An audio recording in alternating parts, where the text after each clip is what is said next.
Please turn to page 7 of the Kurukulla Center Prayer Book.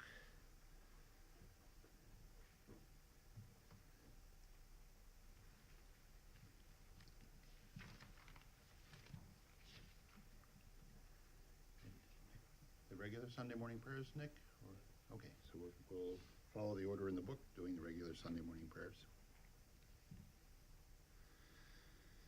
In the Buddha's Dharma and Sangha, until enlightened I seek refuge, through merit from giving and the rest. To aid all may I become Buddha. In the Buddha's Dharma and Sangha, until enlightened I seek refuge, through merit from giving and the rest. To aid all may I become Buddha. In the Buddha's Dharma and Sangha, until enlightened I seek refuge, through merit from giving and the rest. To aid all may I become Buddha. May all sentient beings have happiness and its causes. May all sentient beings be free from suffering and its causes. May all sentient beings never be parted from sorrowless bliss. May all sentient beings abide in equanimity, free from bias, attachment, and hatred. To the founder, the endowed, transcendent destroyer, the one gone beyond, the foe destroyer, the completely perfected, fully awakened being, perfect in knowledge and in good conduct, Sugata, knower of the world, supreme guide of human beings to be tamed, teacher of gods and human beings, to you, the completely and fully awakened one, the endowed, transcendent destroyer, the glorious conqueror, the subduer of the Shakya clan, I prostrate, make offerings, and go for refuge. To the founder, the endowed, transcendent destroyer, the one gone beyond, the foe destroyer, the completely perfected, fully awakened being, perfect in knowledge and in good conduct, Sugata, knower of the world, supreme guide of human beings to be tamed, teacher of gods and human beings, to you, the completely and fully awakened one, the endowed, transcendent destroyer, the glorious conqueror, the subduer of the Shakya clan, I prostrate, make offerings, and go for refuge. To the founder, the endowed, transcendent destroyer, the one gone beyond, the foe destroyer, the completely perfected, fully awakened being, perfect in knowledge and in good conduct, Sugata, knower of the world, supreme guide of human beings to be tamed, teacher of gods and human beings, to you, the completely and fully awakened one, the endowed, transcendent destroyer, the glorious conqueror, the subduer of the Shakya clan, I prostrate, make offerings, and go for refuge. When, O supreme among humans, you were born on this earth, you paced out 7 strides, then said, I am supreme in this world. Who were wise, then I prostrate. With pure bodies, form supremely pure, wisdom ocean like a golden mountain, fame that blazes in the 3 worlds, winner of the best, Lord, to you I prostrate. With the supreme signs, face like spotless moon, color like gold, to you I prostrate. Dust free like you, the 3 worlds are not, incomparably wise one, to you I prostrate. The Savior having great compassion, the founder having all understanding, the field of merit with qualities like a vast ocean, to you, the one gone to thusness, I prostrate. The purity that frees one from attachment, the virtue that frees one from the lower realms, the one path, the sublime pure reality, to the Dharma that pacifies, I prostrate.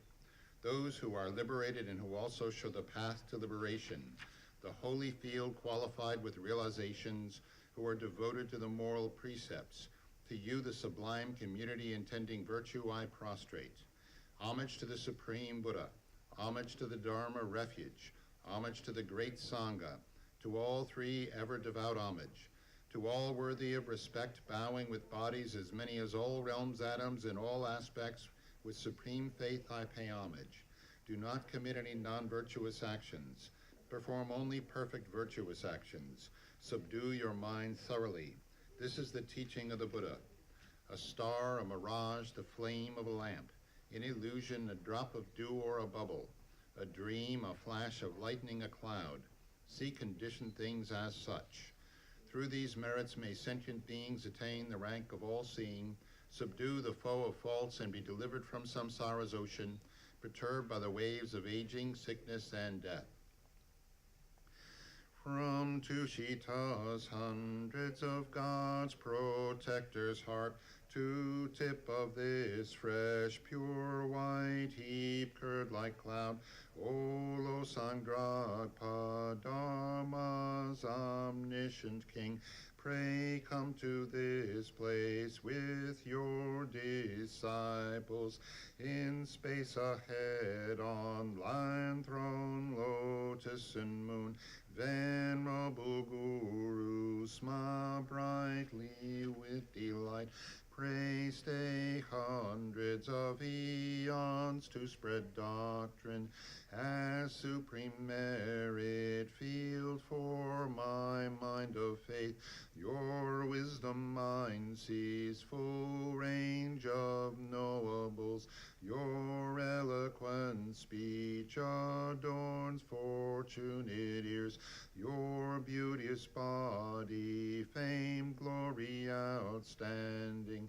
Homage to you, worthwhile to think of, hear and see. Pleasant offerings of water, various flowers, fragrant incense, light perfume, and so on.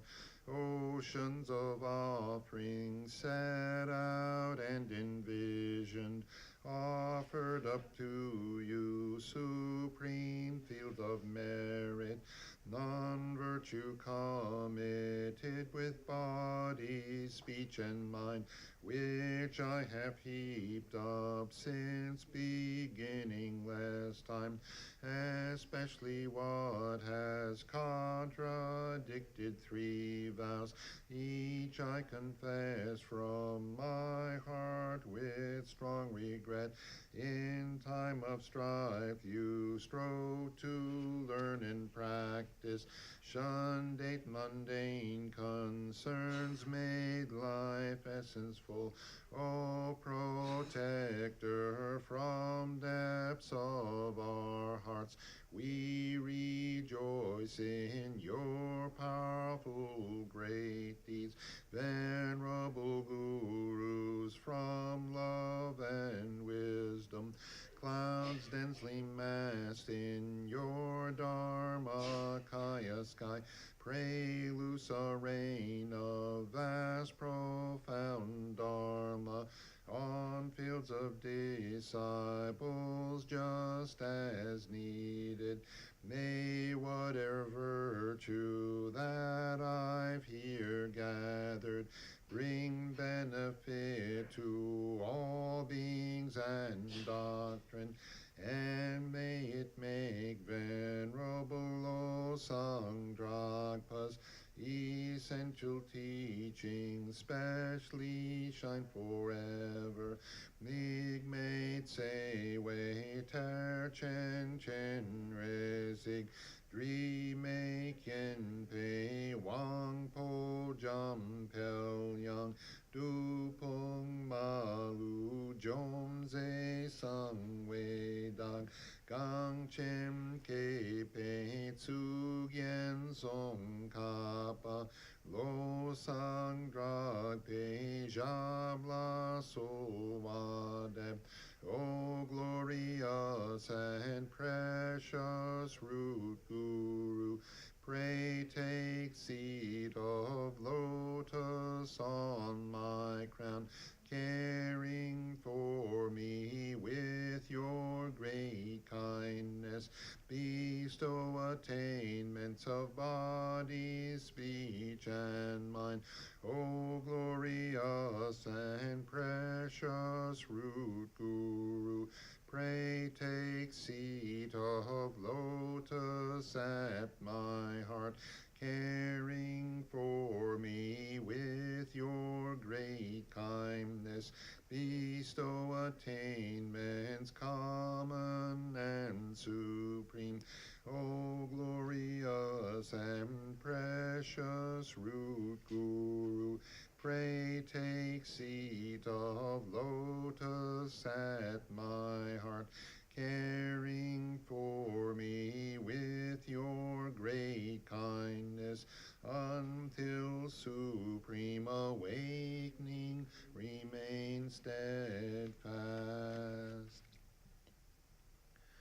homage to the exalted three jewels. Thus have I heard it one time. The Blessed One was dwelling in Rajagriha on Vulture Mountain, together with a great assembly of monks and a great assembly of bodhisattvas. At that time, the Blessed One was absorbed in the concentration of the countless aspects of phenomena called profound illumination.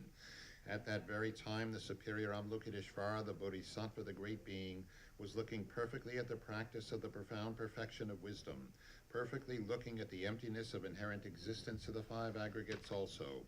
Then, through the power of the Buddha, the Venerable Shariputra said to the superior Avalokiteshvara, the Bodhisattva, the great being, how should a child of lineage train who wishes to engage in the practice of the profound perfection of wisdom?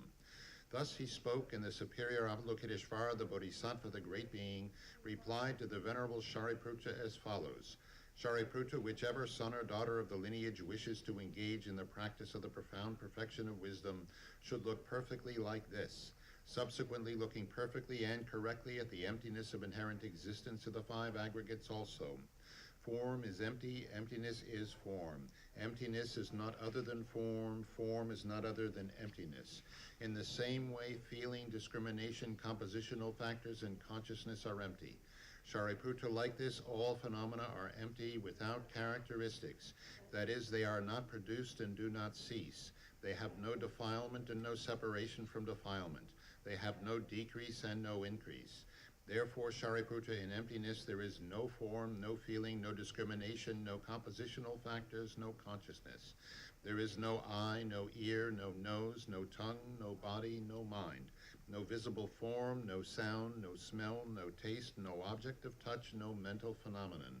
There is no I element and so forth up to no mind element, up to no element of mental consciousness. There is no ignorance and no cessation of ignorance and so forth, up to no aging and death and no cessation of aging and death.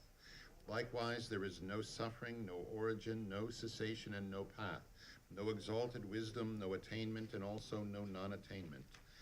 Therefore, Shariputra, because there is no attainment, bodhisattvas rely on and abide in the perfection of wisdom, and because their minds have no obstructions, they have no fear. Passing utterly beyond error, they attain the final state beyond sorrow.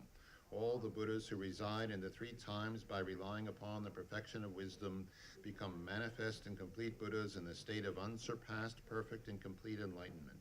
Therefore, the mantra of the perfection of wisdom, the mantra of great knowledge, the unsurpassed mantra, the equal to the unequaled mantra, the mantra that thoroughly pacifies all suffering, since it is not false, should be known as the truth. The mantra of the perfection of wisdom is proclaimed. Tayata, gate, gate, paragate, parasamgate, bodhisoha. Shariputra, this is how a bodhisattva, a great being, should train in the profound perfection of wisdom. Then the Blessed One arose from that concentration and said to the superior Avalokiteshvara, the bodhisattva, the great being, well said, O child of the lineage, so it is. The profound perfection of wisdom should be practiced exactly as you have taught, and the Tathagatas will rejoice. When the Blessed One had said this, the Venerable Shariputra, the superior Avalokiteshvara, the Bodhisattva, the great being, and the entire assembly, as well as worldly beings, gods, humans, demigods, Gandharvas, and others, were filled with admiration and highly praised what had been spoken by the Blessed One.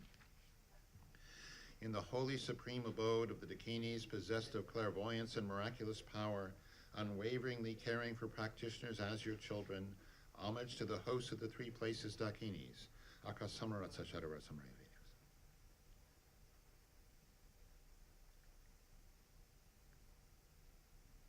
Akasamaratsa Shadara Samari Alfade. Tayata Om Gate Gate Paragate Parasamgate Bodhisoha. Through the power of truth of the exalted three jewel speech, may all on the side of negativity, such as the four maras, be stopped. May they become non-existent. May they be pacified. All enemies, obstructors, and hindrances, Shanti Kuriye Soha. The 80,000 types of obstructors pacified, freed from adverse harmful conditions. May all be conducive and perfect auspiciousness. Bring happiness and well-being here, right now. Saji perki jukshin mei to kramri pra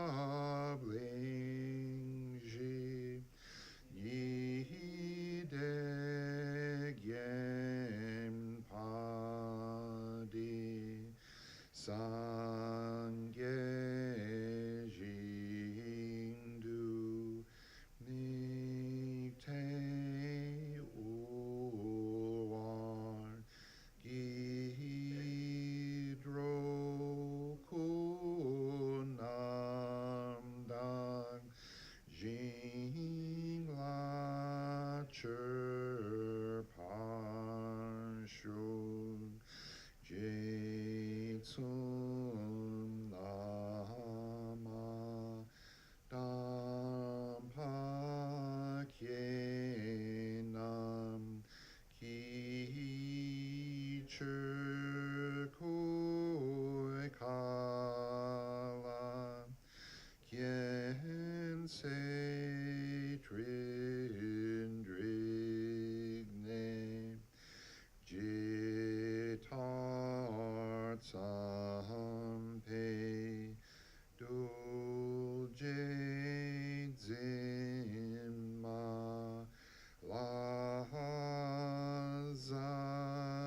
Yecherki Char Pawab So Idam Guru Ratna Mandalakam Niryatayami Sangye Churdak Soki Chognam La Jangchu Bardu Dagni Kapsuchi Dagi Chernyen Gi Pesonam Ki Drola Penchir Sangye Drupar Shuk Sangye Churdak Soki Chognam La Jangchu Bardu Dagni Kapsuchi Dagi Chernyen Gi Pesonam Ki Drola Penchir Sangye Drupar Shuk Sangye Churdak Soki Chognam La Jangchu Bardu Dagni Kapsuchi Dagi Chernyen Gi Pesonam Ki Drola Penchir Sangye Drupar Shuk.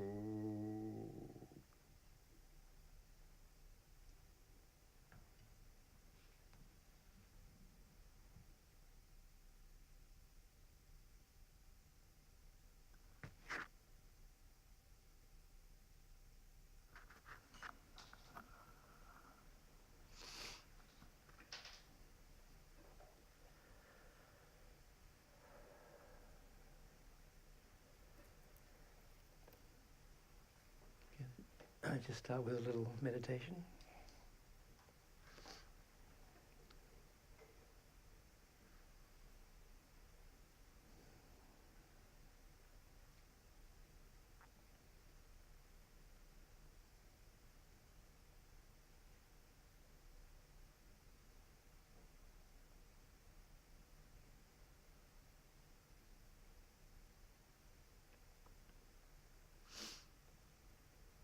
So as we usually do, we're just going to focus on our breath going out and coming in through our nostrils.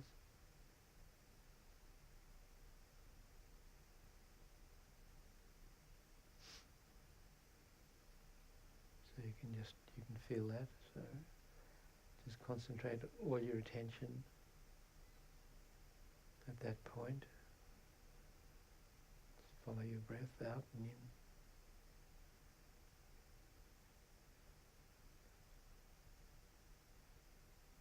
And try not to allow yourself to get distracted by anything whatsoever.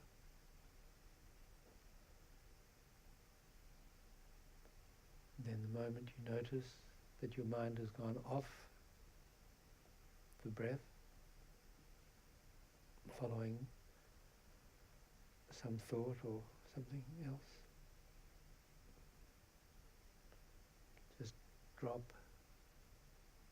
whatever it was that distracted you and come straight back to your breath.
So now look into your mind, check your motivation for being here this morning.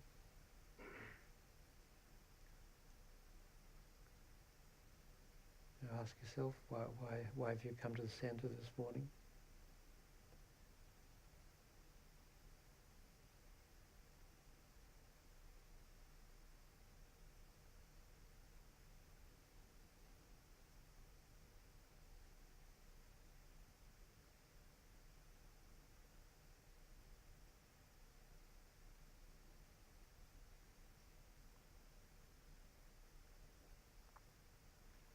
So if you find that the reason you're here is because you're simply seeking some benefit in this life alone, with no thought for future lives, liberation or enlightenment, and recognize that's a negative motivation, rooted most likely in attachment and ignorance. And as such, if we follow that motivation, it'll leave negative imprints on your consciousness. Those negative imprints, negative karma, will ripen into experience of suffering and dissatisfaction in this life or in a future life.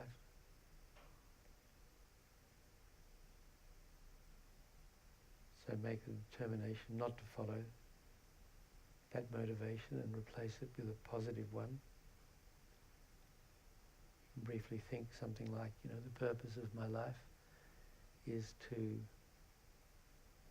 free all sentient beings from suffering and lead them to enlightenment. The ultimate state of mental development.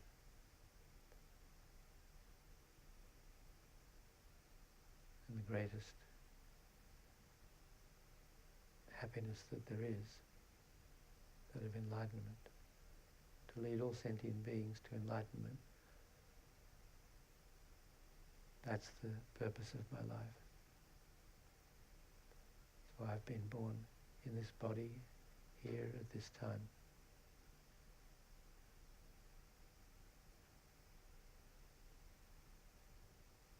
So in order to do that, first I have to reach enlightenment myself.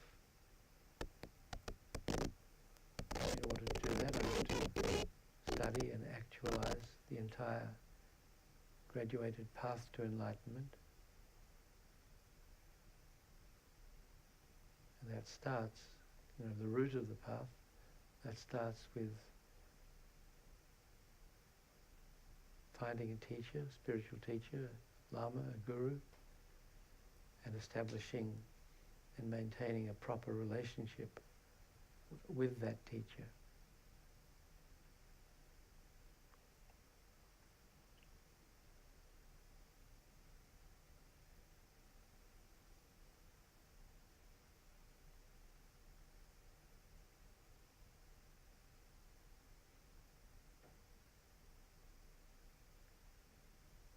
So in order to know how to do that,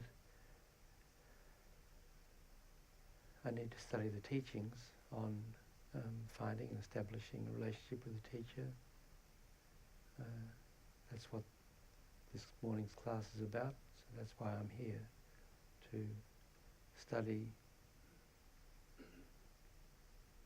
how to find and maintain a relationship with a spiritual teacher, how to follow the teacher, in order to reach enlightenment for the sake of all sentient beings.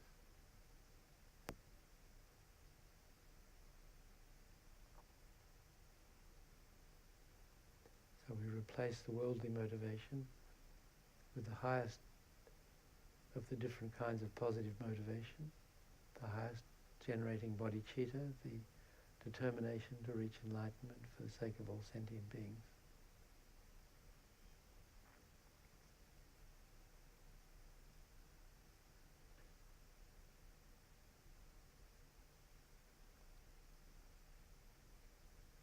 So try to feel that motivation in your heart, and don't just leave it as words.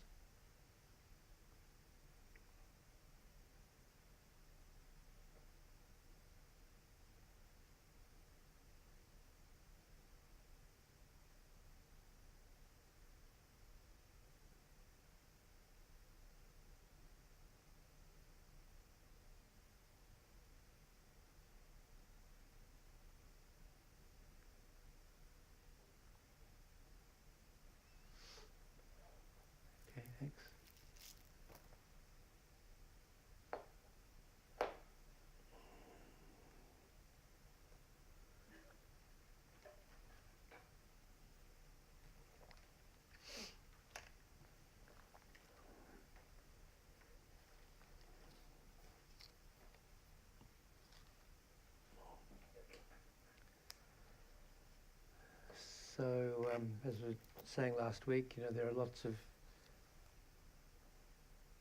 teachings, lots of things we can study about on this topic, Guru devotion. So the lam-rim stages of the path texts that we mostly study, the Liberation in the Palm of Your Hand and the Great Treatise on the stages of the path to enlightenment, they have substantial sections on that. Probably everyone's familiar with those. If you're not, then get familiar.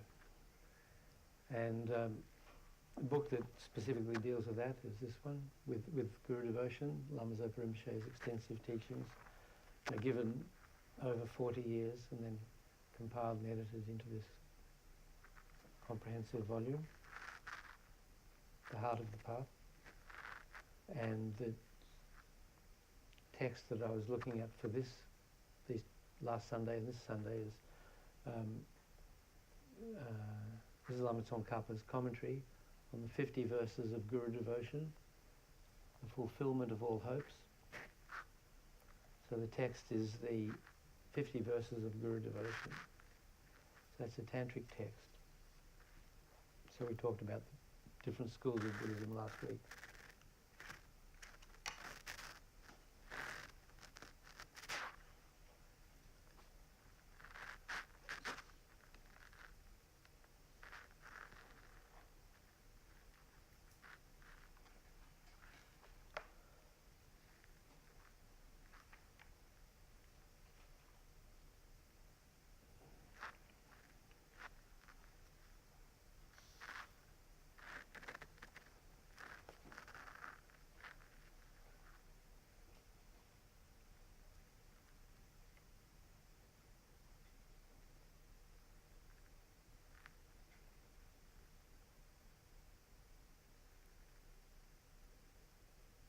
So I think at the end of last session we dealt with, there was a question about what's the definition of correct devotion as in, to the Guru, as in correct devotion is the root of the path. So,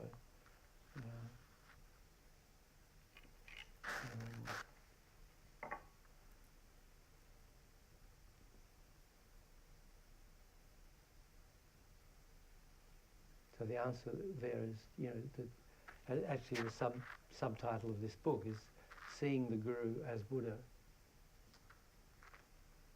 Seeing that the Guru is the Buddha is a manifestation of the enlightened mind, appearing in human form according to our karma.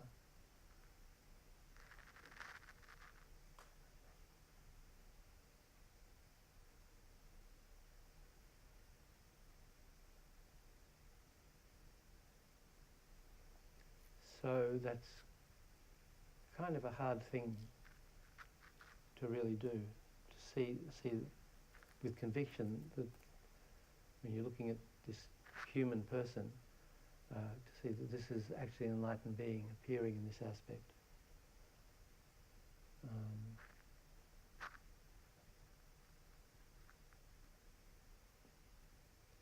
Or as His Holiness the Dalai Lama says, appearing in an ordinary aspect. So an ordinary aspect means in an aspect where we see faults in that person. I took my mother to meet His Holiness the Dalai Lama in Dharamsala 40 years ago, more than 40 years ago, 77. And Tibetans and his students think he's a Buddha, he's a manifestation of Chenrezig, Avalokiteshvara, the Buddha of compassion, manifesting human form as the Dalai Lama.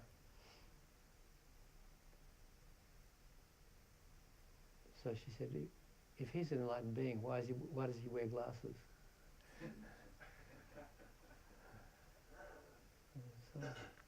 So people with poor sight can relate to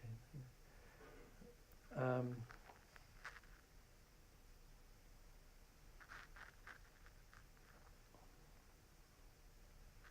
One time I went with Lama Yeshe and Lama Zopa to see their root guru I don't know if you're familiar with the term root guru. Root guru is, you can have a lot of gurus. Atisha, the Lama in the red hat there, I think, right? He had 158 gurus, and you can see. So you can have a lot of gurus.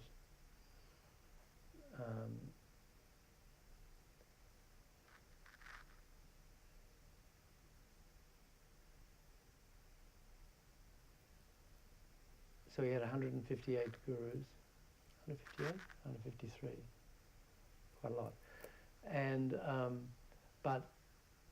and he saw them all as a Buddha, all as enlightened beings manifesting in different forms to give different kinds of teachings according to what he needed at particular times. And but he said whenever he heard the name of his main guru, Serlingpa, that he said tears would come to his eyes and his hair would stand on end, and whenever he heard the name, he always put his hands in prostration on the crown of his head out of respect. This was the teacher that he learned, that he studied bodhicitta with, studied with him for 12 years. He travelled, Atisha came from West Bengal, and he heard that, I think maybe Tara appeared to him in a vision when he was circumambulating the Mahabodhi stupa in Bodh Gaya, and he said if you want to learn bodhicitta you have to go and study with Serlingpa. He was in Indonesia, I think somewhere in Sumatra. So he took a bunch of his monk disciples and they went on this very dangerous 13-month journey across the Bay of Bengal from India to Sumatra to study with this great teacher. So root guru is the one, of all your gurus, is the one who's had the most powerful impact on turning your mind to the Dharma, to really putting your life into the Dharma, so you practice. So for a long time I thought you could only have one root guru, then I found out you can have more than one.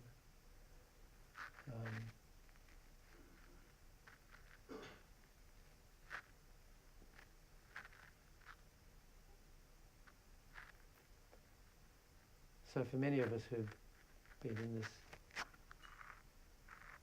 scene for a while, our two main gurus are Lama Yeshe and Lama Zopa Rinpoche. So, for me, I think they're both my root gurus. For Lama Yeshe and Lama Zopa Rinpoche, their root guru was, where's Trijang Rinpoche? His Holiness Trijang Rinpoche, is he there? I can't see all the things. Anyway, Trijang Rinpoche, His Holiness the Dalai Lama, the Dalai Lamas have two tutors, senior tutor and a junior tutor. I'm not quite sure how that's determined, who's senior and who's junior. But His Holiness Trijang Rinpoche was the present Dalai Lama's junior tutor, and he was the root guru. Lama Zopa always called him, he was the grandfather of the Tibetan people once they went into exile. So I went to see him with Lama Yeshe and Lama Zopa once, and then so they were chatting away in Tibetan. I was just sitting unobtrusively in the back, keeping quiet. And then when we came out, Lama Yeshe turned to me and said, "Did you saw Haruka? Did you saw Haruka?" So Haruka is a meditational deity. I don't know if we have Haruka here. probably not. Maybe not.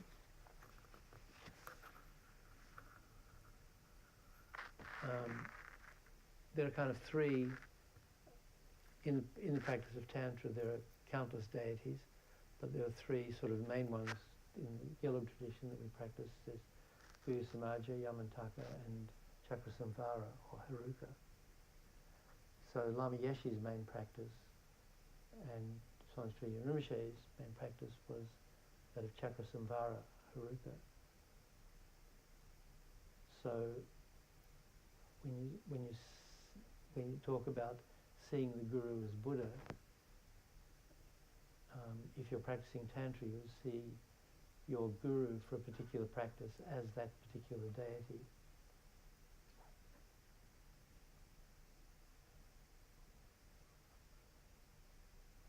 So it's not just a question of thinking, oh, this is the Buddha, or this is Chakrasamvara, but actually seeing the physical body in that aspect. So I think that's kind of very difficult to do. So when Lama Yeshe said, "Did you saw Haruka?" I was like, "Not really. I just saw this skinny old monk." So, wrong answer, but honest.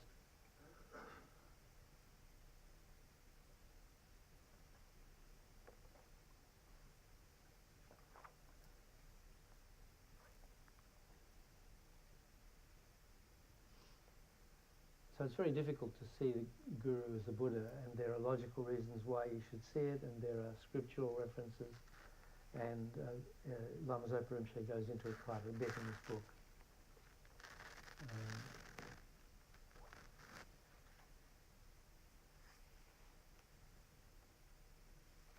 So, there's the importance of devotion and why we should look at the Guru as the Buddha and how to see the Guru as the Buddha. Why we are able to see the Guru as a Buddha. It's all in here, so I'm not going to do that now. But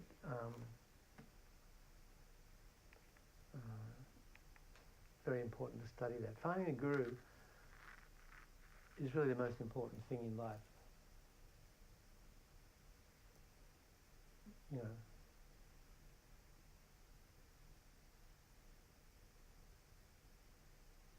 Most important thing.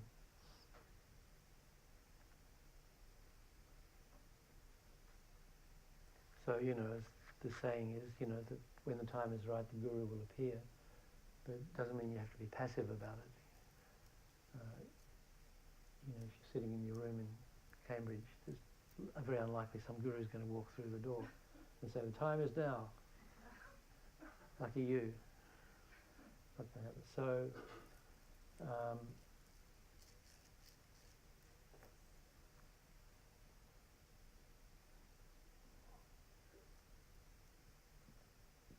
but also, as I said last time, that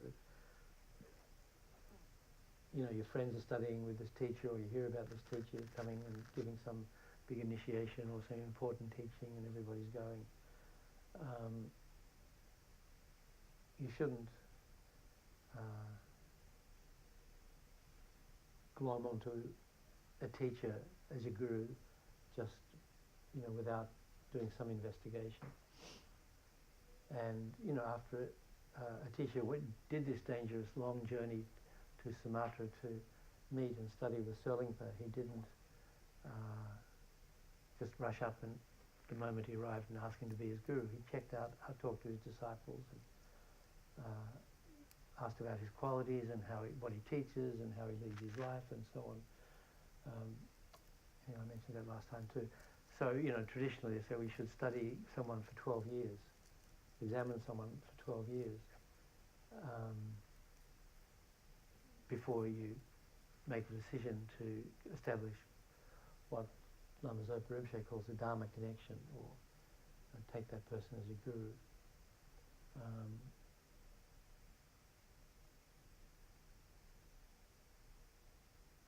But usually we don't have the luxury of 12 years. And the teacher didn't wait 12 years, but I think that's said to make the point that you don't just rush into it.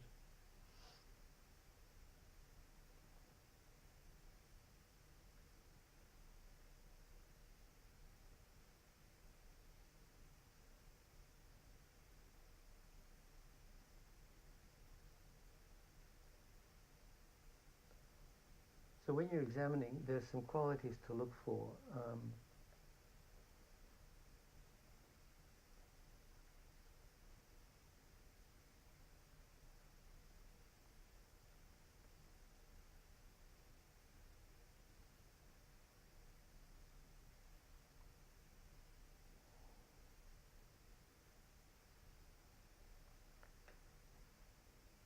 Okay, so there's some verses here in the 50 verses of Guru Devotion.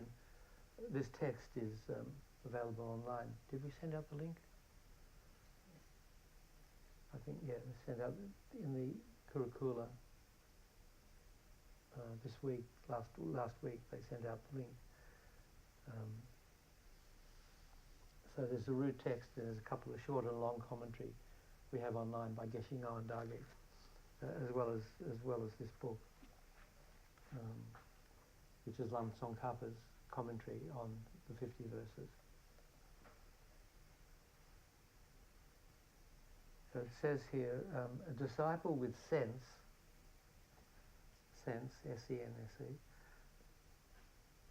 should not accept as a guru someone who lacks compassion or who is bad-tempered, vicious or arrogant, possessive, undisciplined, or boasts of his knowledge. A guru should be stable in his actions, cultivated in his speech, wise, patient, and honest. He should neither conceal his shortcomings nor pretend to possess qualities he lacks. He should be an expert in the meanings of Tantra and in its ritual procedures of medicine and turning back obstacles. Also, he should have loving compassion and complete knowledge of the scriptures. He should have full expertise in both 10 fields, skill in the drawing of mandalas, full knowledge of how to explain the Tantra, supreme pure faith, and his senses fully under control. So those are verses 7, 8 and 9.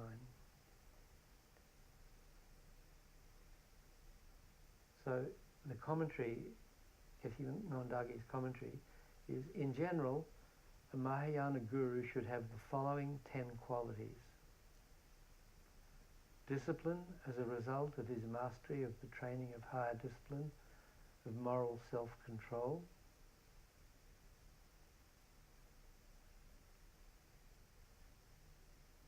Two, mental quiescence from his training in higher concentration. And 3, pacification of all delusions and obstacles from his training in higher wisdom. So we talked about that last time, remember? Conduct, concentration and wisdom.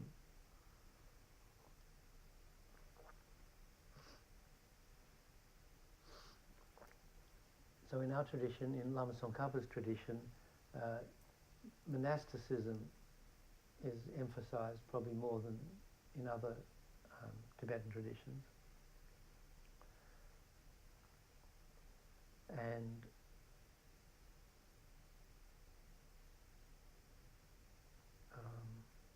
you know, we've been fortunate in that most of our teachers have been monks, have been pure monks, you know, kept their vows purely. Lama Yeshe, Lama Zopa, and you know, the resident teachers we've had here. The first one, Geshe Jampa, who passed away quite early, and then Geshe Tsulga, and now Geshe Tenli.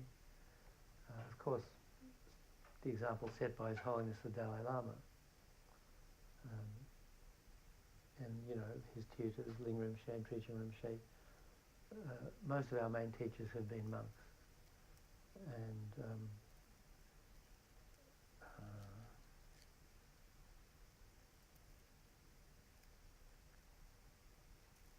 a lot of us were inspired to become monks or nuns, following their example.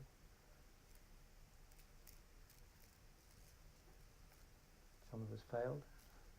A lot of us failed.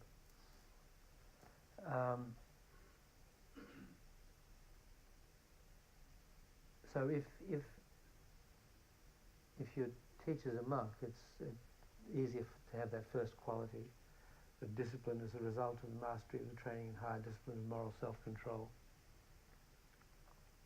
especially in these days of sexual abuse. So mental quiescence, passive training in higher wisdom. So the three higher trainings: conduct, concentration, and wisdom, which are fundamental paths. 4 is more knowledge than his disciple in the subject to be taught. That's good. Although it's said that, disciple can have more knowledge than a teacher, but in general, the teacher should have more knowledge, at the start anyway. Enthusiastic perseverance and joy in teaching. That's the 5th one. A treasure of scriptural knowledge. Insight into and an understanding of voidness. So the difference between the 3rd one, pacification of all delusions and obstacles from his training in higher wisdom, and insight into and understanding emptiness. Those two are fairly similar. I once asked someone what was the difference, and I was told, but I've forgotten.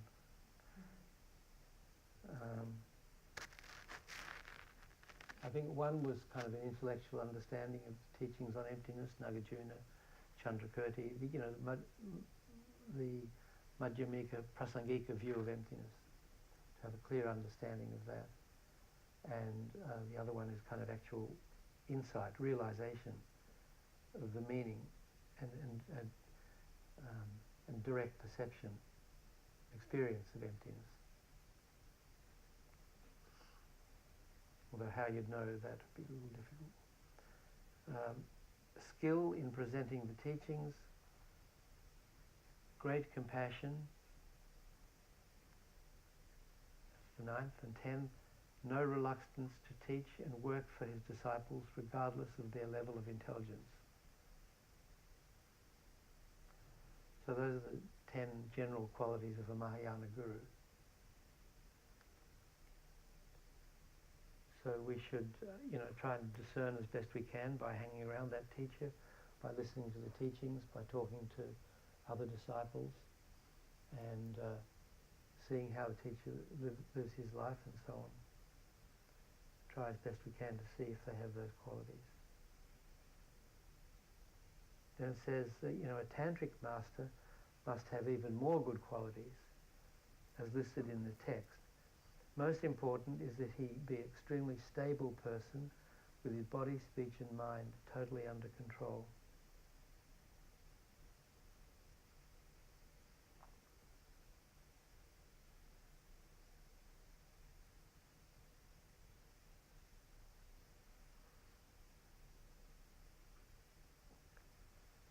So in terms of assessing a tantric guru, there are 2 sets of 10 fields in which the guru must be a complete master. The 10 inner ones are essential for teaching yoga and anuttara yoga classes of tantra, which stress the importance of purifying mainly internal mental activities. So we mentioned last time the Hinayana, lesser vehicle school, and the Mahayana, the great vehicle.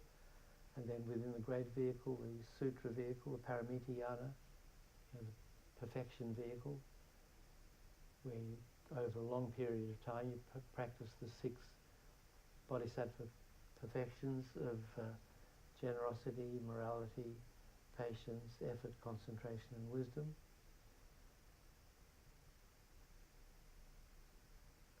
And the quick path, the Vajrayana, the tantric path to enlightenment. So this is talking about the tantric path. And in Tantra there are 4 classes of Tantra. There's Kriya, Charya, Yoga and Mahayanuttara Yoga, or highest Yoga Tantra.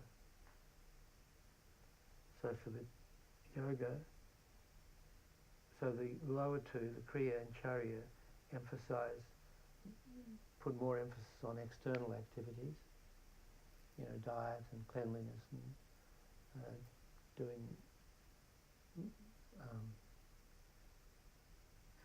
hand gestures, mudras in the practice and so on. And the yoga and highest yoga tantra emphasize more inner practice, purifying mainly internal mental activities. So these 10 inner qualities are essential for teaching those two higher levels of tantra. So those are expertise in 1, visualizing the wheels of protection and eliminating obstacles. 2, preparing and concentrating protection knots and amulets to be worn around the neck. You know, conferring the vase and secret empowerment, planting seeds for attaining a Buddha's form bodies, conferring the wisdom and word empowerments, planting the seeds for attaining a Buddha's wisdom bodies. So if you've been to initiation, anyone not been to an initiation? Okay, well, there's still time. So anyway, these are parts of the ritual, the conferring an empowerment. So to practice Tantra, the quick path to enlightenment,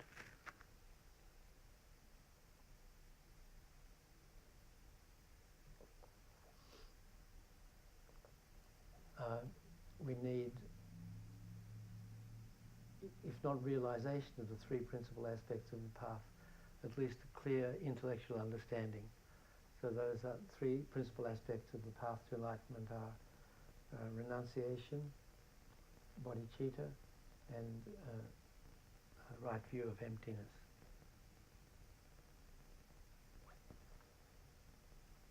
So we have to understand, at least study the lam-rim, or stages of the path, for a while before we take initiation.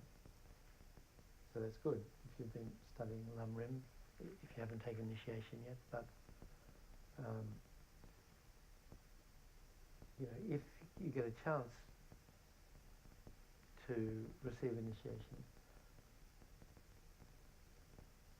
it's kind of important to do that, at least to make a connection with the Vajrayana teachings and plant the seeds, even if you're not going to become a big enlightened yogi in this life. You never know. But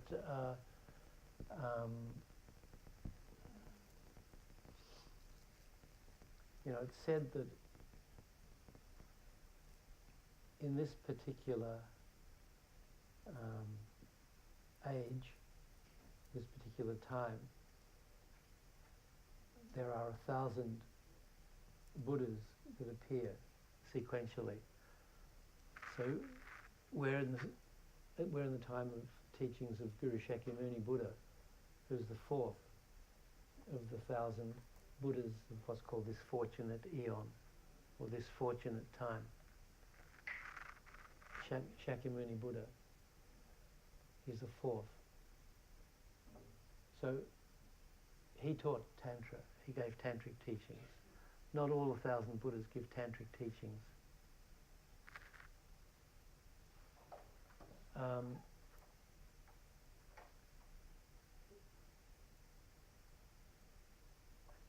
I think it's the first Buddha gave Tantric teachings, the 4th Buddha, Shakyamuni, gave Tantric teachings, and the last Buddha of the 1,000 will give Tantric teachings. The others won't. Not because they don't know them, but because the disciples of those times don't have the karma to receive this highest form of the Buddha's, highest of the Buddha's teachings.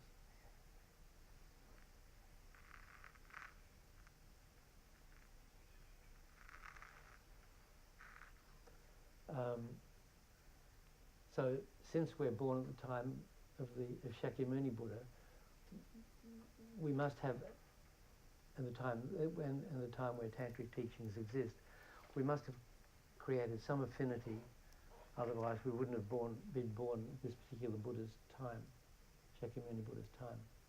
But still, we need to consolidate those imprints from before and take initiation.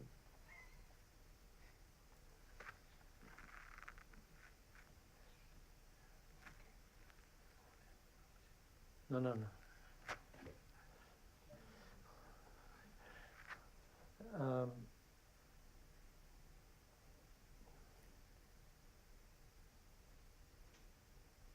So, last time I gave this analogy of the tantric path being the quick path to enlightenment, but also the most dangerous.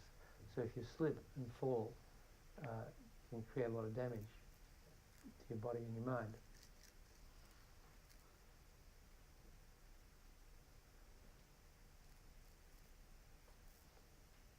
And, a lot of teachings will say that if you make mistakes in practice of Tantra or in a relationship with a Vajraguru, with your Tantric master, you can result in rebirth in hell. So we were at one of the centres once, and this great Lama, His Holiness Zopa Rinpoche, was giving teachings and initiations. And he heard that some of the students didn't want to take the initiation because they heard that if you don't practice properly, you can be reborn in hell. So his answer to that was, you're going to hell anyway. So you might as well go for a good reason and make that connection. So.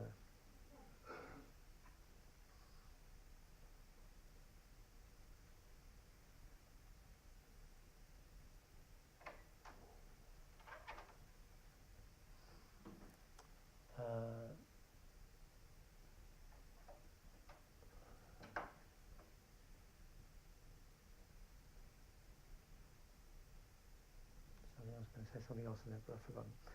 Anyway, so the tantric master needs these qualities: visualize wheels of preparing, consecrate protection, knots and amulets, conferring the vase and secret empowerments, which are part of the initiation, the empowerment.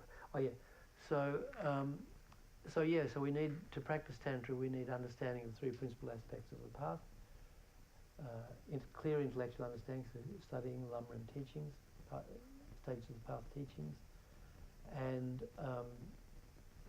of course, if we can have some experience of the teachings, it's even better. So not just the intellectual understanding of the words, but some actual experience of the meaning of the words through meditating on them.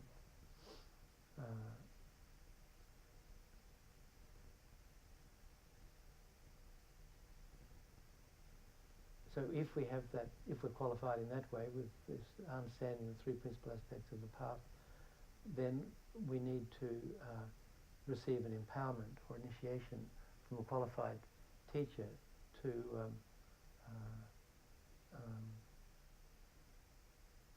be empowered, or to receive, to be empowered to practice the tantric teachings.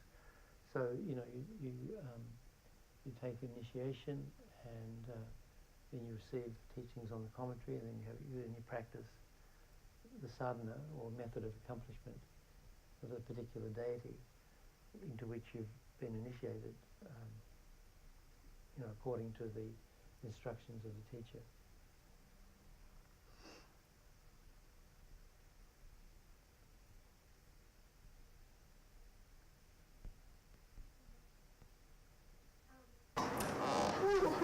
How does someone know which empowerment they should be taking?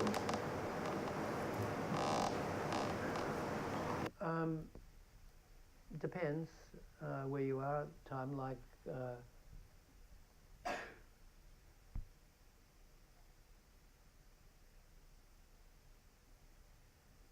in the early days at Kopan, the monastery in Nepal, where a lot of us met Lama Yeshe and Lama Zopa and got introduced to these teachings, at the end of the course, the 1 month course,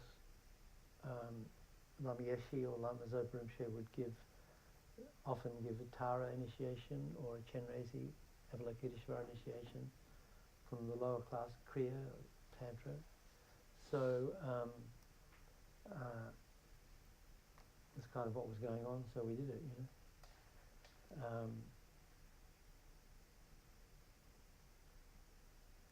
But once you take initiation from the teacher, you've established the highest form of guru-disciple relationship. If you take initiation from a teacher, you're taking that teacher as your guru. So if you don't want that teacher to be your guru, you don't take initiation from the teacher. And once you've taken initiation, once you've established a guru-disciple relationship with a teacher, either through taking initiation or through deciding you want that person to be your guru through just the general teachings that you've received, that's kind of a lifelong commitment. You can never give that up. And abandoning a relationship once you've made a Dharma connection with a teacher, if you do give it up mentally, if you give up that teacher, or you criticize the teacher, or you do make mistakes in the relationship, that can have kind of serious consequences in terms of your rebirth, and also become very difficult to find. It'll be a long time before you find another teacher again. So, it's kind of serious business. That's why there's a big book about it. So you can decide yourself.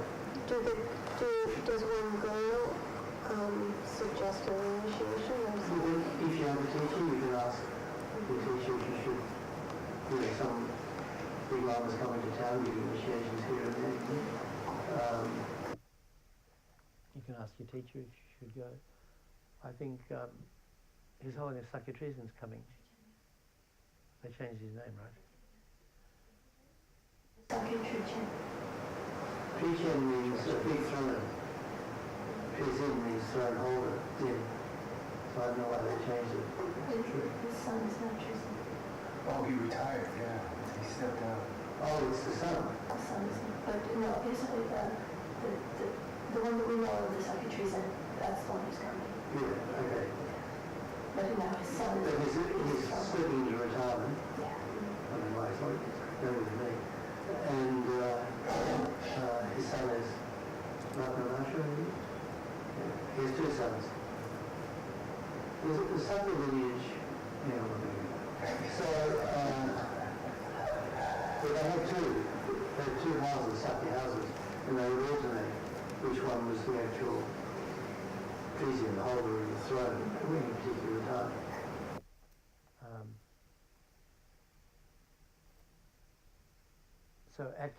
So Dagchen Rinpoche is the other one. He lives in Seattle. He's quite elderly now.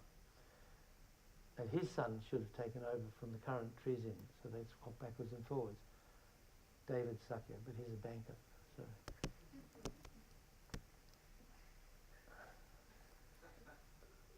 so he's not doing it. So the whole thing's been messed up since they got invited out of Tibet by the Chinese.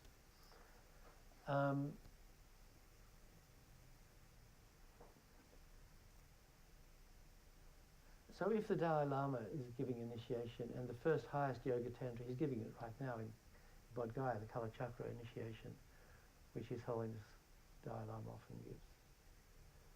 Well, every few years. That was the first highest Yoga Tantra initiation we received. It was in Bodh Gaya in 1974, where he is right now doing that. So, it's pretty safe to take initiation from His Holiness the Dalai Lama, especially if your teacher's a student. So, if you have a guru,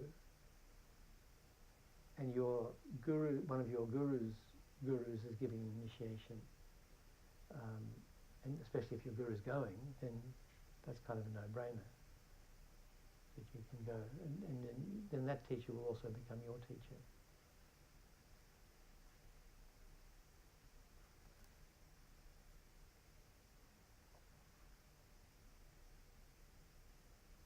So first you have to decide if you're ready to make that step into Vajrayana practice, and then decide who you want to take initiation from, because that person is going to become your guru. So you can get guidance of one of your other teachers if you haven't had initiation before, or if you have. But His Holiness Sakya Trizin is one of Lama Zopa's gurus. So, we usually, those of us who are disciples of Lama Zopa Rinpoche would usually go. Sakya Trizin's in town. And he comes every 2 or 3 years. He's been coming for a long time. There's a Sakya Centre in Cambridge, owned by Lama Migma.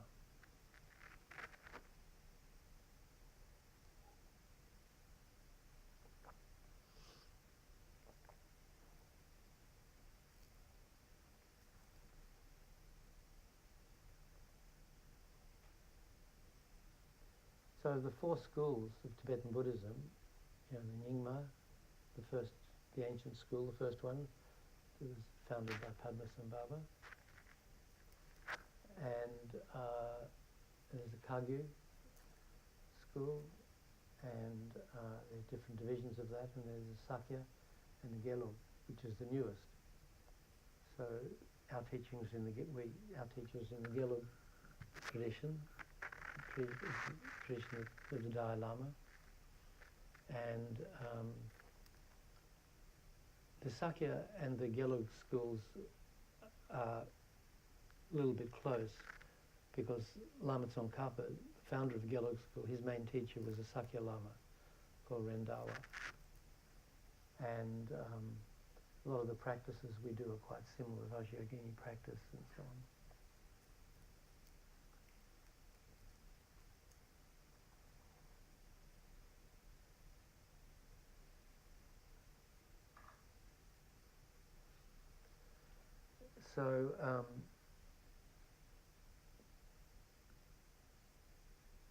So the teacher master has to be able to,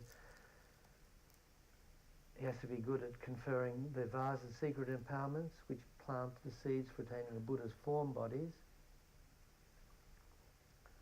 So the form bodies, the Rupakaya, are the Sambhogakaya, which is an aspect of the Buddha that appears only to higher Arya bodhisattvas, the bodhisattvas on the 8th, 9th and 10th bodhisattva levels.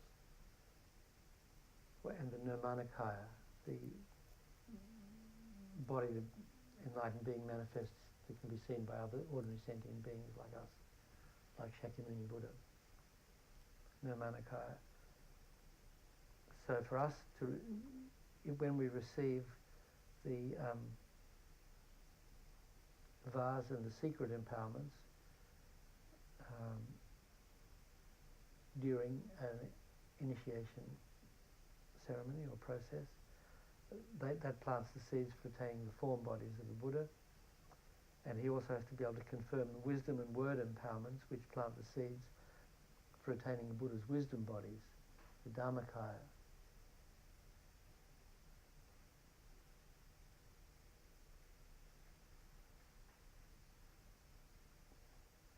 So the wisdom bodies are the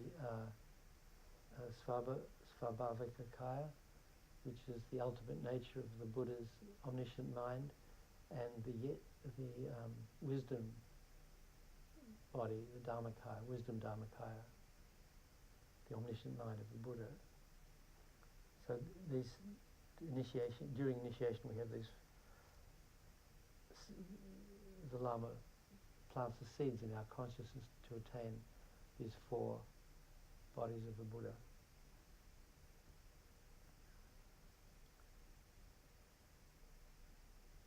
Then there's other sort of powers, separating the enemies of the Dharma from their own protectors, making offerings, such as making the sculptured tormas, these butter sculptures, reciting mantras both verbally and mentally, that is visualizing, revolving around his heart, performing wrathful ritual procedures for forcefully catching the attention of the meditational deities and protectors, consecrating images and statues. And 10th, making mandala offerings, performing the meditational practices, which are called sadhanas, and taking self-initiation.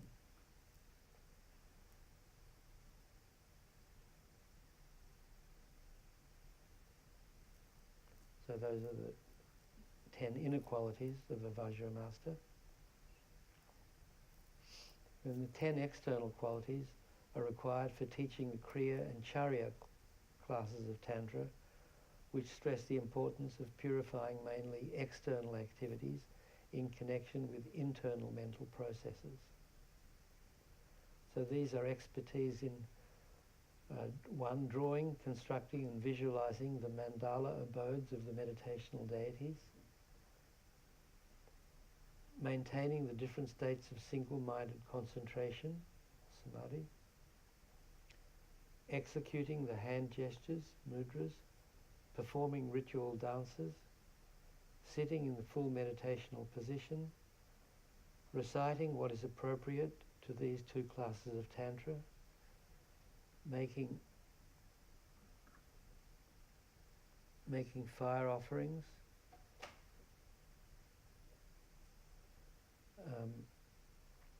making various other offerings, performing the rituals of pacification of disputes, famine and disease, increase of lifespan, knowledge and wealth, power to influence others, and wrathful elimination of demonic forces and interferences. So performing rituals of pacification, increase, power and wrath. And finally, invoking meditational deities and dissolving them back into their appropriate places. So these are 20 qualities that a Vajra master should have. It's not sufficient for a Tantric master merely to know how to perform the superficial actions of these above rituals. He must actually be able to do them. For instance, when consecrating an image of a meditational deity, he must be able to invoke the actual deity and place it in the image, not merely recite the words of the accompanying text. If you take as your guru a master with all these qualifications and powers, and he accepts you as his disciple, you must devote yourself fully to him. Although it is possible that out of delusion you might disagree with your guru, never show disrespect or despise him from the depths of your heart.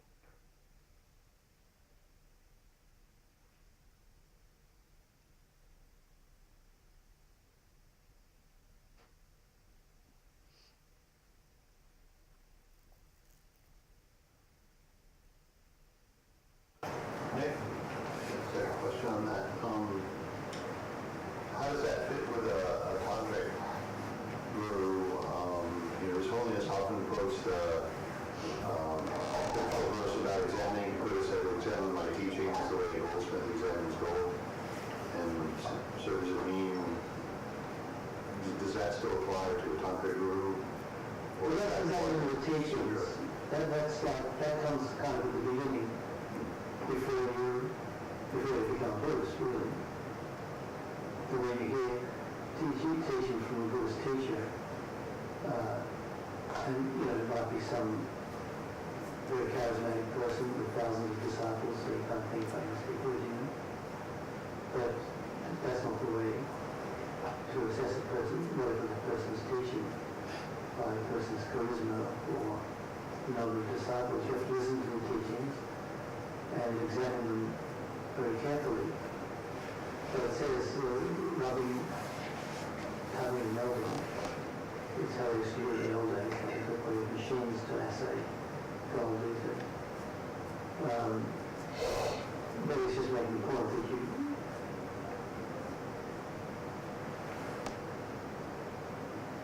study the teachings to see if they're internally consistent, if they accord with your own experience, if they make sense.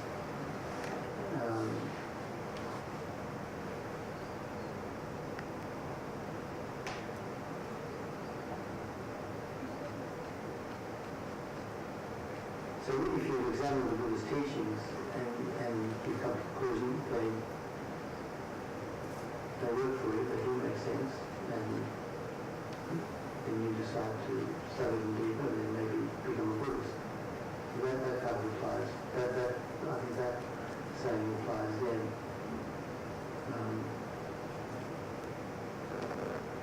So then if you want to study and follow the Buddha's teachings, then you really, the quicker you find a teacher, the better. The sooner you find a teacher, the better.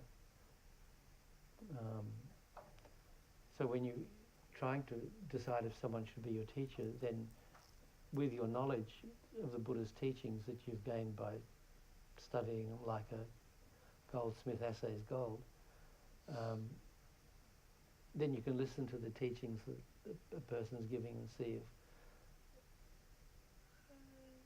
if he's teaching what you understand to be the Buddha's teachings. And if he is, then he can be on your short list. You know? He or she, I should say.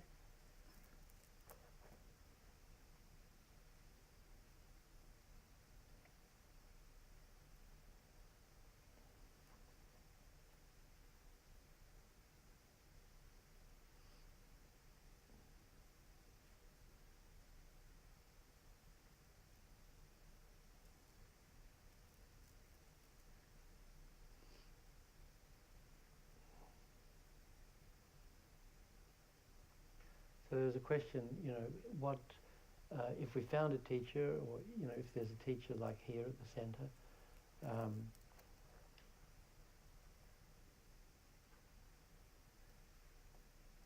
how do we create the causes for the teacher to stay and remain in good health and continue to teach? Because once you found a teacher,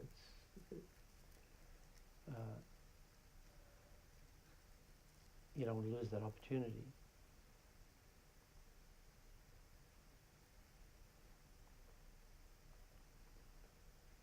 So one of the main things that the Lamas always say is for a teacher to stay and teach, the main thing is that students should be harmonious. There should be harmony amongst the students, and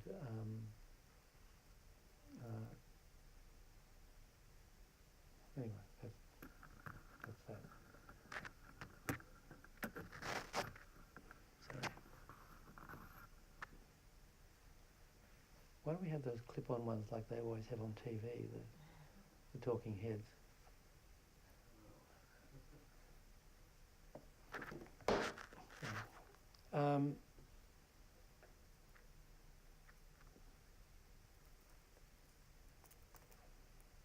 So I think as a group, that's the main thing. And also, you know, every year we offer the organisation, Lama Zopa Rinpoche's organisations offers the Long Life Puja, which is, you know, an elaborate, we do Guru Puja here, offering to the spiritual master twice a month. And for people who've taken certain tantric initiations, it's a commitment to do that practice twice a month, either individually or better as a group. So the Long Life Puja is kind of an elaborate Guru Puja with a lot of additional practices. And one of the parts in the full puja, if you've been to a Long Life Puja, some people have, I guess. Has anybody who's been? So there's a part where the dakinis come. So there are 5 women dressed in beautiful celestial costumes, and they come to the teacher and there's, you know, it goes on a bit, and they're requesting the teacher to accompany them to the Pure Land, because the practitioners are of much higher quality in Pure Land, and they'll be much better students than the losers down here, you know, all these idiots sitting around at the puja, you know, like the human students. So, so they try to persuade the teacher, and then the students promise to be better students. So don't go to the Pure Land, stay here with us. I don't know, I think I may have mischaracterised that, but I think it's something like that. So what it's saying is that if we want a teacher to remain and teach, then we should be good students. We should study and we should practice, as well as being harmonious individually. We should study and we should practice. We should keep our vows and commitments, especially the vows and commitments we've made to that particular teacher. But it's also good to formalise this request by offering long life puja, say once a year or once every, you know, certain periods. Well, once a year is good, I think. I don't know, we don't really do it, do we? I think we offered Geshe Tsulga 2 or 3 long life pujas over, or maybe more, over the time he was here. Maybe not enough. But offering a long life puja to the Guru is, you know, very sincerely asking him to stay and remain and teach. It also actually creates a cause for us to have a longer and healthier life too. So that's a fringe benefit. Question about when we've taken the initiation and that guru dies, does the reincarnation automatically also, is that you have to consider them to be your guru, or do you have to re-examine them once they become of the age to be able to teach? Yeah, I don't think it's an Automatic thing, you know. You know, Tibetan Buddhism has this reincarnation or tulku system, sometimes called. Tulku is, I mentioned the word Nirmanakaya, you know, manifestation of enlightened mind in an ordinary body, in a body that can be seen by ordinary sentient beings. So Nirmanakaya, the Tibetan word is tulku.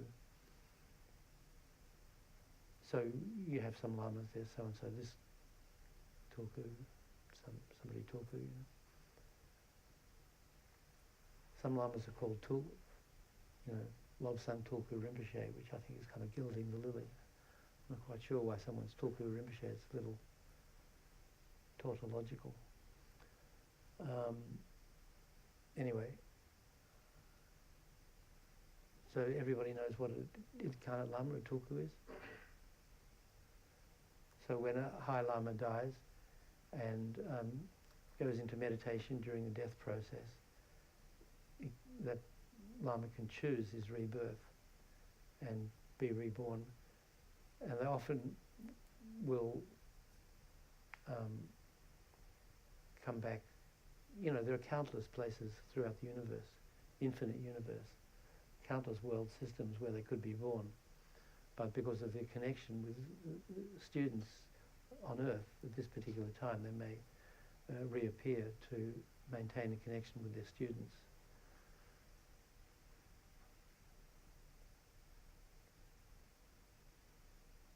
So other schools of Buddhism don't really have this. The Hinayana schools, or the Tibetan Buddhism has this. So I don't know why exactly.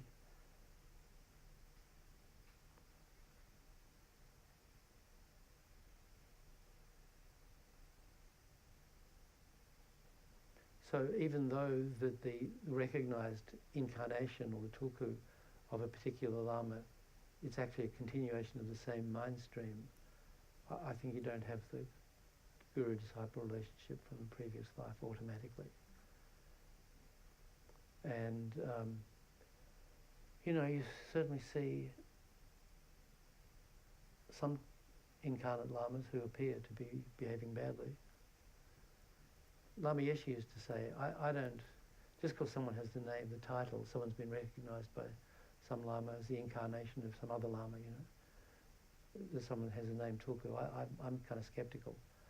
I wait, before I accept that person as an actual incarnate lama, I wait to see how they lead their life when they're older, you know, So,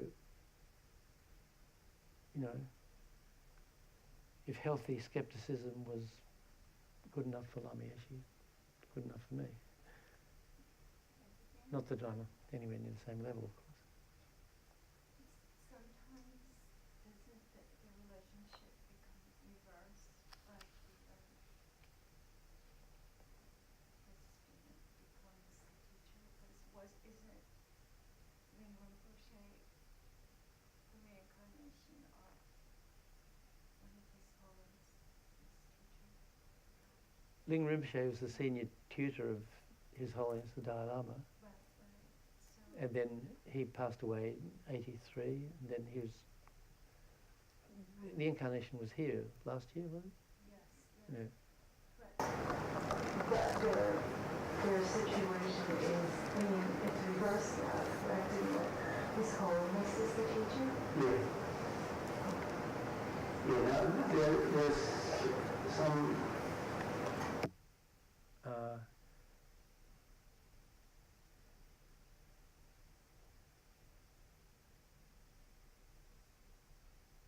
There's some lamas where one would be the teacher, and then in the next life the disciple would be the teacher, and then it would go like that for a few generations. I can't remember who it was. And there's also there was this tradition, the two highest incarnate lamas in our tradition, the Gelug tradition, the Dalai Lama and the Panchen Lama. So the incarnation of the Panchen Lama would be determined by the current Dalai Lama, and then when the Dalai Lama passed away, the current Panchen Lama would confirm the incarnation of the Dalai Lama.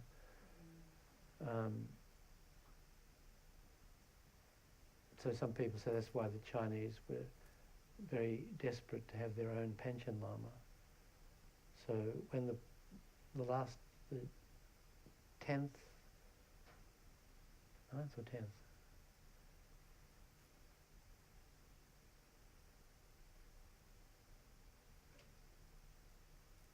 when the last generally accepted Panchen Lama passed away, his incarnation was recognized by the Dalai Lama in 1995.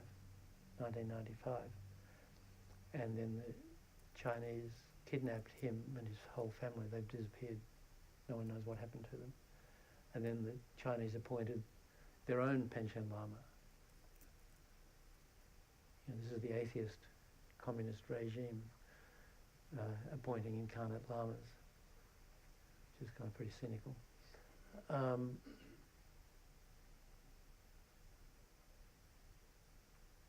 So they established their own Panchen Lama so that then they can say, well, then their Panchen Lama will recognize the next Dalai Lama, so then they'll control them both. And they won't accept. So anyway, there's all this politics going on.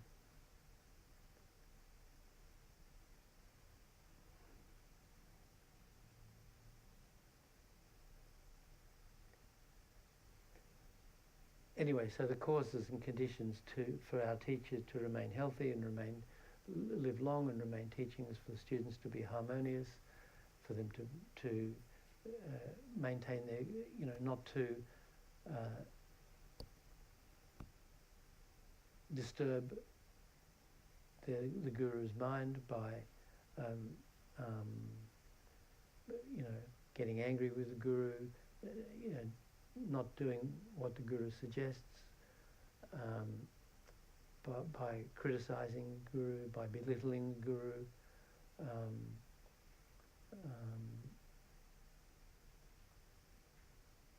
by arguing with the guru.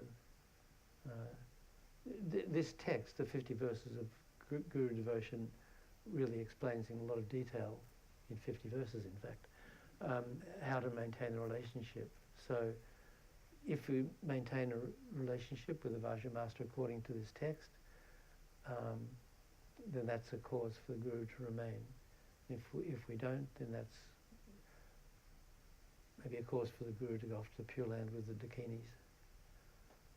Sounds like a good deal to me, but I'm not a Guru. What? In the last class you mentioned, be characterizing this incorrectly, but the different types of sort of expectations for obedience depending on the type of guru you take. For obedience. Yeah, depending on the type of guru you take. And I was wondering if you could maybe expound a bit on that more. And then also, are they mutually exclusive, right? Can you only have one type, or can you have sort of... Well, it depends, what I said was in three different kinds of Buddhist practice: the Hinayana, the individual, the lesser vehicle, the individual vehicle. You may have a teacher who instructs you, gives you teachings, explains the sutras, who's a meditation, teaches you how to meditate and so on. But your main guideline for behavior is the precepts that you've taken, either, you know, 5 lay precepts or the 36 precepts of a novice, monk or nun, or the 253 precepts of a fully ordained monk, or 364 precepts of fully ordained nun. So those precepts you've taken are what you really, so your kind of bottom line as a guideline for your behavior. So if your teacher tells you to do something which you think would cause you to transgress your precepts, you don't have to do it. With a Mahayana guru,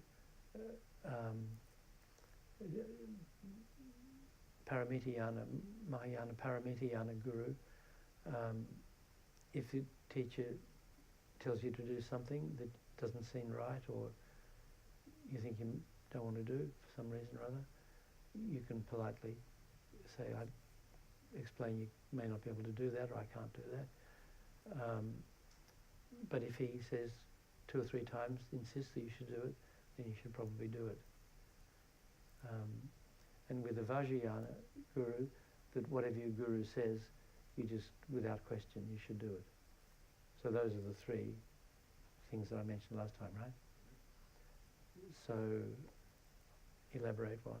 So I guess I was thinking more about the Paramitayana and the Vajrayana gurus. I'm thinking about sort of trying to understand, I think, the dynamic with the former, the Paramitayana. So if you're practicing Vajrayana, your gurus are Vajrayana gurus.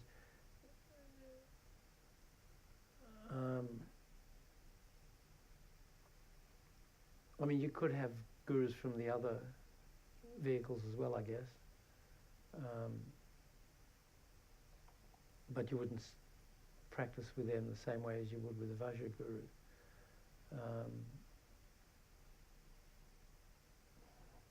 I haven't thought about that before. If you had different levels of guru, I think your practice would be according to the particular yana, the Hinayana, the Paramitayana, or the Vajrayana. So what was the question again? I guess that's where I'm not sure yet. I'm still noodling it through. But thank you. I guess it's enough for me at the moment. You mentioned harmoniousness among the community and also studying, but how does our phrase of service relate to the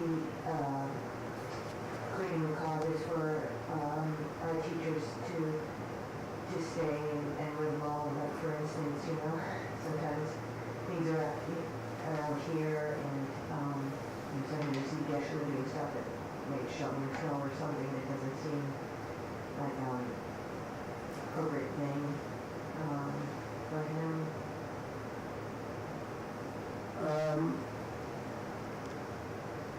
Yeah, there are 2 ways of practicing guru devotion. There's the physical aspect and there's the mental aspect. So the mental aspect, mainly seeing him as a Buddha, and when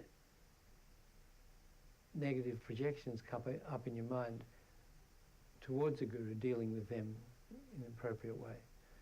The physical things are, you know, making offerings, doing the practices that you said, helping, your teacher in different ways.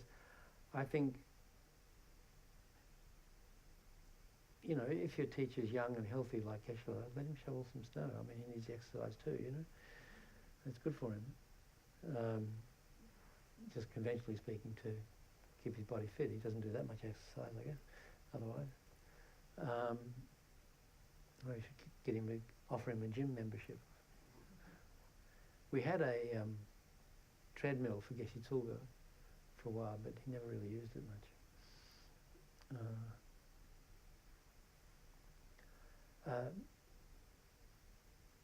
Of course, if you see him carrying something that looks a bit heavy, you can offer to help, and then if he says, "Oh, I'm okay," then he's okay. And if he says, "Sure," then you can help,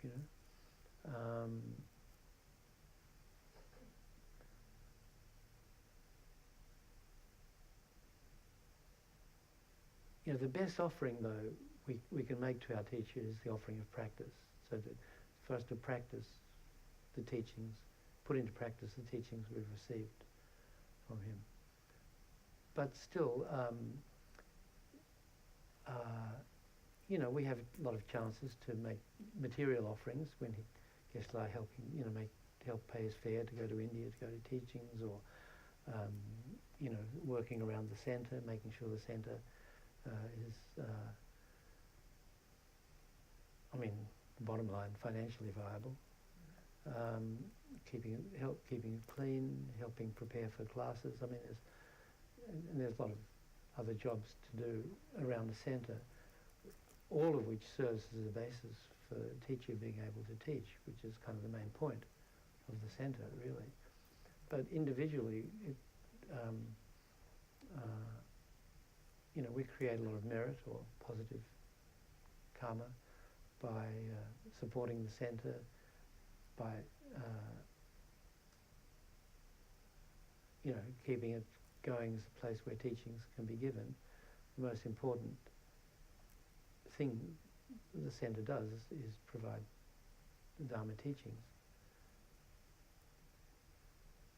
I don't know, was that?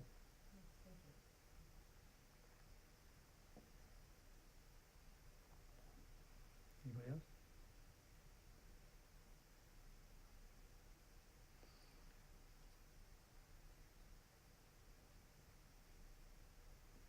So there were a couple of other questions.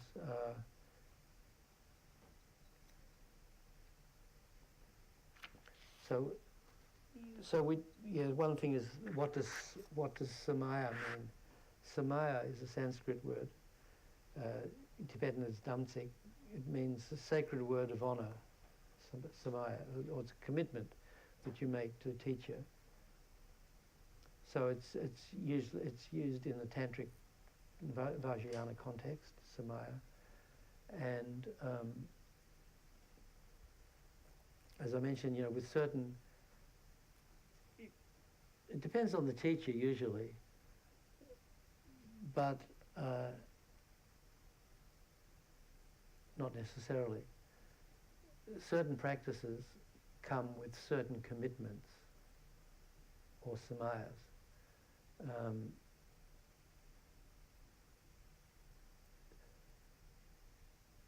So certain highest yoga tantra, when you take a certain highest yoga tantra initiation, there's a commitment to do 6-session guru yoga every day. So that's a recitation and meditation practice that you do 6 times a day, usually 3 times in the morning, 3 times in the evening. With certain other tantric practices, there's the commitment, as I mentioned, to do the Guru Puja twice a month on the Tibetan 10th and the 25th. So these are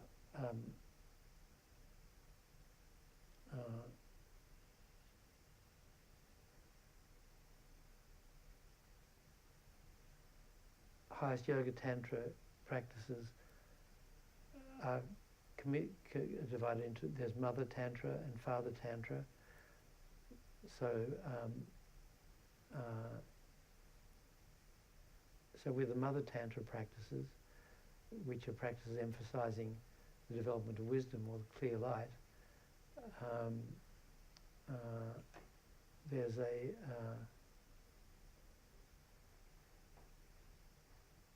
those are the ones where we do the Guru Puja twice a month. And the 10th and the 25th are the days in the lunar month that are associated mostly with Dakini activity, or the female tantric practitioners. So that's why those days are chosen for those practices, for doing the Guru Puja.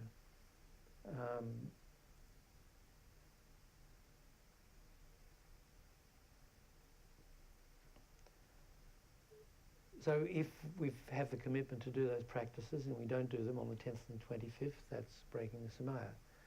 If you, and other highest yoga tantric practices involve, I've talked about the pratimoksha vows, the vows of individual liberation, the lay precepts, the monastic precepts.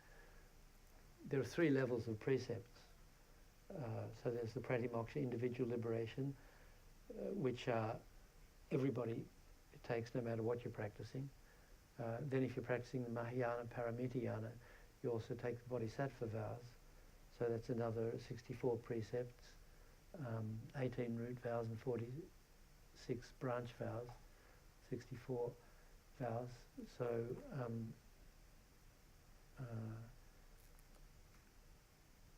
that's like the next level of vows that we take.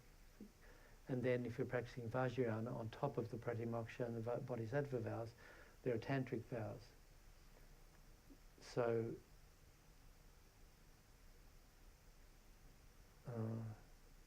there are 14 root vows and 8 branch vows of Vajrayana. So again, breaking those vows would be breaking Samaya. And you receive them from Vajramaster. So if you don't keep the vows that you've taken from the Vajramaster, you're damaging your relationship with that guru. And and also with practice may come a commitment to recite a mantra. Sometimes you're given a choice how many you want to do it. You have to make a commitment to recite a certain number of mantras each day. So the Wusi way of doing it is to say 7, which is kind of pathetic. 7, done. Or you can do 21. So if it's a longer mantra, you might commit to do 21 times. Or you do a whole mala. Sometimes they'll tell you how many you have to do though. So not recently, a few years ago, Chöden Rinpoche was here, we did Lama Tsongkhapa Guru Yoga, we have to say Miksema. We do that prayer at the end of the teachings. We do it at the beginning of the teachings. Have to do a whole mala of that, 108 times. There's a commitment. So if you don't do it, one day you don't do 108 Miksemas, then you've broken that Samaya. So they're sacred words of honour. They're promises that you make. If you break the promise, there are consequences. If you damage your relationship with that guru and it leaves negative imprints on your consciousness, which, unless you're purified, you're going to experience the result of.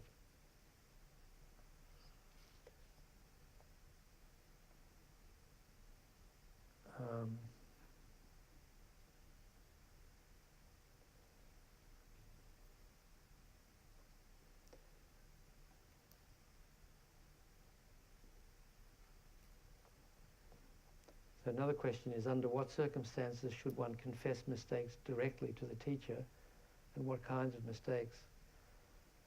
That depends. If it's a teacher you're spending a lot of time with, you're living with, you're in the same place with, and serving constantly,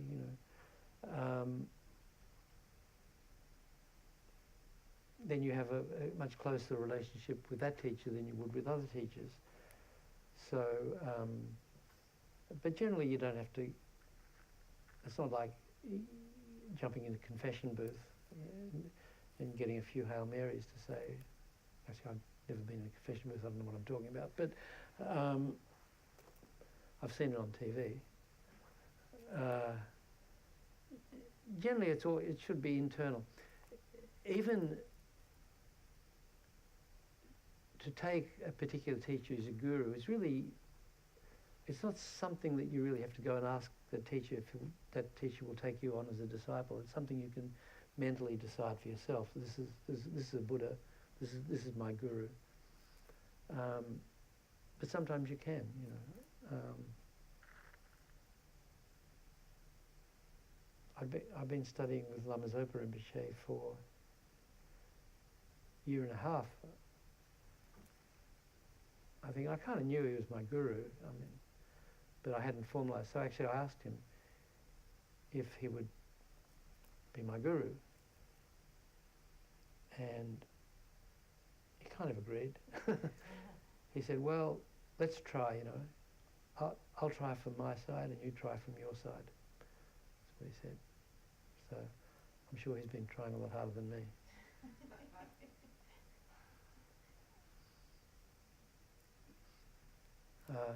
But I think he was, you know, over the years through taking initiations and teachings from different teachers, I have about 35 gurus. Many have passed away. So Lama Zopa was the only one that I've actually discussed the relationship with. So you don't really need to do that. You can just make a mental decision. But once you've made the mental decision, that's it for life. You know, you can't. So I know a couple of years later, I know I made a mistake. And then if he starts doing weird stuff, or you know, then there's a way you have to deal with that without that. It's kind of delicate without breaking the relationship. On our website, lam-rim.com, there's a Lama Zopa Rinpoche's online advice book. So he's given people advice what to do if you've established a guru-disciple relationship with a teacher, and but later on you have some question about it, how to deal with that very delicate situation without actually breaking the relationship.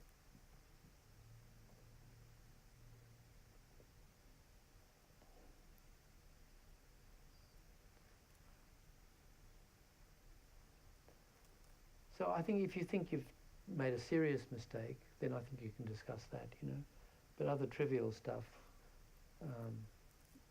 you can just purify it internally. And that's why we do the Vajrasattva practice all day, every day, especially at night before going to bed, you know.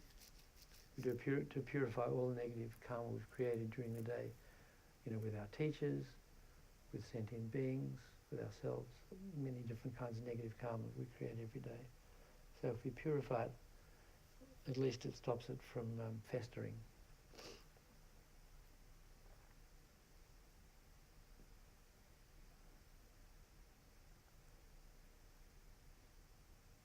Okay, I think that's it. So this is like a huge subject. I mean, we could spend a year slowly going through this book, you know. I mean, it's a huge subject. It's really important. But there are resources that you can study. So this book, Fulfillment of All Hope, Heart of the Path, then the sections on Guru Devotion in Liberation in the Palm of Your Hand, and lam-rim Chemo, great treatise.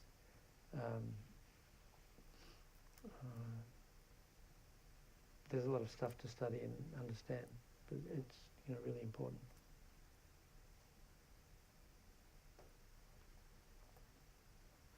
Thank you.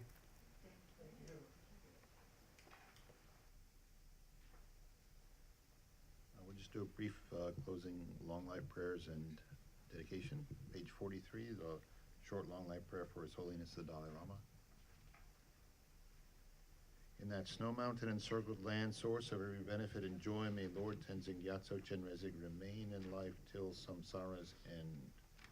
And page 49, the short long life prayer for Lama Zopa Rinpoche.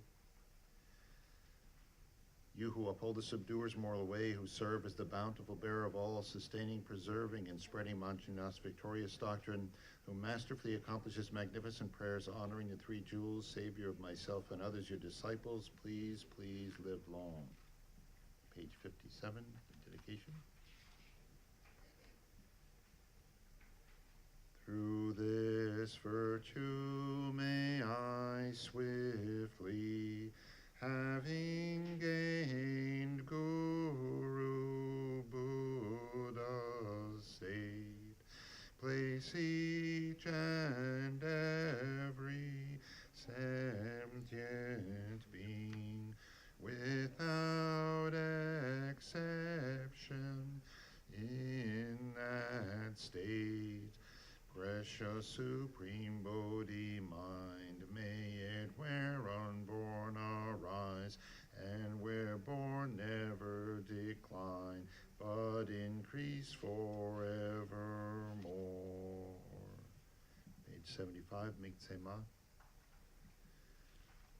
Migmetse waiter chen resik, Dreame kien pei wang po jam pel yang, gang chen ke pe tsu gen song kapa, lo sang drag pe jabla so ade.